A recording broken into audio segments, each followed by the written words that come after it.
In this video, I'm going to be sharing with you 5 powerful questions that will reveal insight towards why you feel the way that you do. When was it that you began feeling the way that you did or do right now, so that you can extract the impetus that made you feel the way that you do and analyze what you can do moving forward, right? So many times we feel a certain way. We might go to a doctor and we're like, yo, I feel a certain way. And these are the symptoms of how I feel. And then they give us a medicine, and that medicine, quote unquote, drug, quote unquote, pharmaceutical, suppresses the symptom of how we feel. And then at the end of the day, that feedback loop is gone. We can't get to the root of why we feel the way that we do, but the medicine just addresses the symptom, right? So asking the questions is such a powerful tool for us to gain insight in towards why we feel the way that we do. In the brain in itself, right? The mind functions based on asking questions and answering questions, and the quality of questions that you ask yourself will open up the quality of your life, right? Right now, your life is a direct result of the questions that you ask yourself. And these 5 questions are so powerful. And I learned them from Paul Chek, who is a shamanic healer, you can say, right? And shaman is one who knows. And these 5 questions will really give you insight into knowing what triggered you to go down the path of feeling the way that you do, right? So the first question is, when did you stop singing? Okay, if you feel a certain way where you're experiencing these negative emotions and you feel anxiety or depression, okay, that's one thing. But when was it that you stopped singing in your life? Singing in the shower, singing on the way to work, singing in your car, singing while you're brushing your teeth. I mean, for me personally, when I was in second year university, I called up my dad. I'm like, yo, I'm dropping out. I'm pursuing my life as a singer. I'm going to start writing songs. And I was like writing a couple of songs at that point. And he's like, yo, you don't have to drop out to be a singer. You can just continue writing songs and then get your degree as well. That was a good point. And that's what I ended up doing. But when I had this attachment to becoming a singer, to writing songs, to, being identified as this person who's a singer, then that is when I just lost all inspiration and I went down a slippery slope towards thinking that I'm not worth anything, and I just stopped singing altogether, and I would just refrain from actually singing in front of people as well. Whereas before that point, I was someone who really enjoyed singing, and now I'm revitalizing that part of myself, because they say that it's not that you have to be happy in order to sing, but when you sing, that it makes you happy automatically as well. And it just harmonizes your energies within you. It brings your voice to a new resonance as well. So ask yourself, when was it that you stopped singing? And it's likely that there's probably an event that took place which caused your ego to get too attached, or it caused your own identity to be put into question, or some person that let you down, or some triggering event after which you stopped singing. Okay? Ask yourself this question. It's going to reveal some powerful insight. Now, the second question is, when did you stop dancing? All right. Now, dancing is something that is such an amazing tool for us. It's like a spontaneous expression of our being in the moment.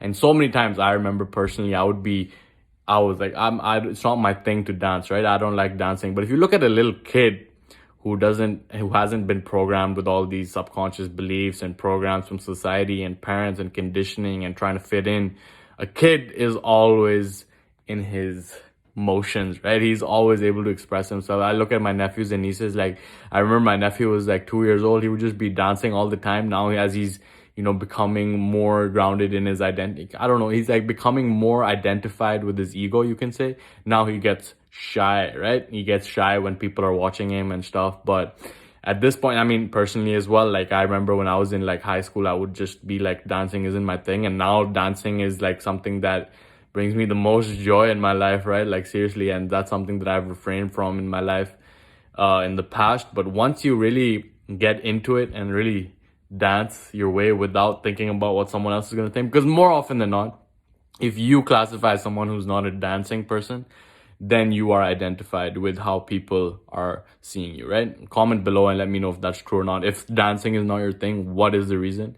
More often than not, you have been overly concerned with what people think about you. And if you can look back at when it was that you stopped dancing, I mean, maybe it was you don't even remember the last time that you danced, but these are all signs for us to shine our awareness on, to get insight into why we feel the way that we do, and why is it that we stop singing and we stop dancing. Okay, now the third question that you can ask yourself is, when did I stop enjoying stories? When did I stop listening to stories? Because so many times it's like, oh, I don't have time for that. You get caught into, I don't have time for that, or I can't do that. And these ideologies, these mindsets of I can't, or I don't have, or all of these things, it's like the kid's mindset. You're still a kid. You haven't matured in your development because you still think that you are bound by some obligation outside of you. Okay, the moment your life changes and when you realize that everything is a choice.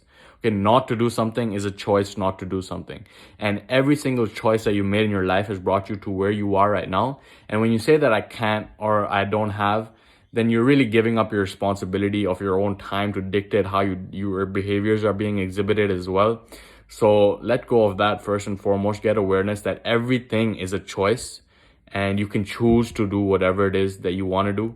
And don't be using this as a cop out, like I can't, I don't have the time. And more often than not, like stories rule the world, right? They are what we all our beliefs and our deepest mythologies and mysticism has been passed down on. All the holy books are written in, the scriptures written in like stories, and stories really connect to a level of the being that is way deeper than just the rational intellectual state of it, right? Even if it's fiction, it connects to a deeper part of ourselves. Kids in themselves, they love stories, right? They get enchanted by stories. So when was it that you stopped listening to stories? And more often than not, it's because you got caught up in your own importance, in your own thinking that you need to, do something and think that you're bound by some obligation. But when you forget the aspect of yourself that loves stories, then more often than not, that is a trigger that gives you down the slippery slope towards those lower emotions in your life. Okay. Now, the next question to ask yourself is, when did you stop enjoying your own company? When did you stop spending time with yourself? This is so important because we have this epidemic of loneliness going on in our society, but at one side, we are also more connected than ever before. But the truth is that most of us don't actually take out time in our day to spend time with ourselves. We are constantly engaged in stimulus. From the moment we wake up, we check our phones. From the moment, like right before the moment we go to sleep, we check our phone.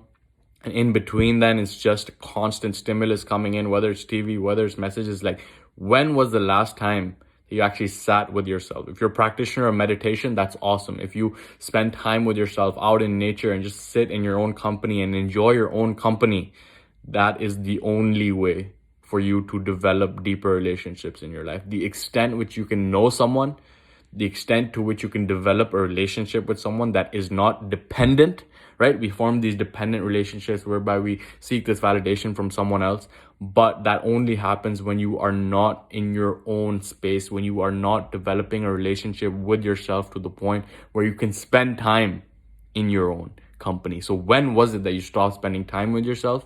And if that's really, for most people, it's so hard to even sit and spend 10 minutes with themselves because there's so much going on within their mind that they can't even deal with sitting with themselves. It's just too much going on. So there's obviously a practice. If you start with 2 minutes, like just spend time meditating in the morning and the last thing before going to sleep. Like if you just pick out 2 slots throughout the day, then you will be setting up that space for you to develop a deeper relationship with yourself. There's also mirror work. Like you can look deep inside a mirror and talk to yourself and just get some prompts like, I love you, I'm sorry, please forgive me, thank you. And just make commitments to yourself and talk to yourself like, I commit to you that I'm going to do this and I forgive you for doing this, or whatever it is. At the end of the day, the extent to which you are able to know someone and form that relationship is only to the extent which you know yourself and have that deep relationship with yourself, okay? You cannot love someone if you don't love yourself. You cannot truly experience this world until you truly experience who you are. And really, I've made another video about this in the past. It's like the gap, right? It's the gap between the story that we tell other people, the gap between how we are expressing ourselves and the gap and how we actually are, and the story that we tell ourselves. And so many times we get lost in the sauce, man. There's so much distraction out there that it becomes difficult to actually know who is getting caught up in this distraction, right? You become associated. You are the distraction. You're just like this jumble of distraction going on if you don't take out that time. So when was the last time that you spent time in your own company, right? And the final question you need to ask yourself in order to really get to the root of why you feel the way that you do is, when did you lose the mystery, awe, and wonder in life? When was it that you lost this? Because more often than not, it roots back to when you stop spending time with yourself. Because at the end of the day, man, like, it's so crazy when you think about how we are these organisms who are actually made of bacteria, who are actually have like similar ancestors as monkeys. We're on this rock in the middle of the universe, which is like in this multiverse, which is like, it's crazy, man. Like, this universe, this world, like, fact that we're here right now, the fact that you are a result of like one of like 50 billion sperm cells, and that only one seed was fertilizing the egg, and off that result you are here. So just the odds of you being here right now are so slim to none that it's a miracle that you're even alive. So once we lose the sight of this wonder, it's because we get too caught up in the hustle, the bustle, the grind, the everyday life, and we forget that it's truly a marvelous and wonderful experience that we're having right now. It's a privilege, it's a gift. And when was it that you lost sight of this fact? Because that will reveal insight towards why you feel the way that you do. All right? So those are the 5 powerful questions. Ask yourself these questions, really be honest with yourself, get to the root of why you feel the way that you do, rather than distracting yourself, rather than getting hooked on the pills or whatever it is that you think that will make you feel better and make the symptoms feel better. But until you get to the root, you will only be putting a band-aid on why you feel the way that you do. Okay? So ask yourself these questions, journal on them. They're very powerful. And I'll leave you with that. Okay, just do it, man. Like, my biggest fear is that you watch these videos and just go through the motions of mental masturbation, just get this information and not do anything with it. But until you do something with it, it won't lead to a new experience. Until it leads to a new experience, it will just be air. It will just be words that don't mean anything. So do this now, and I will see you in the next video.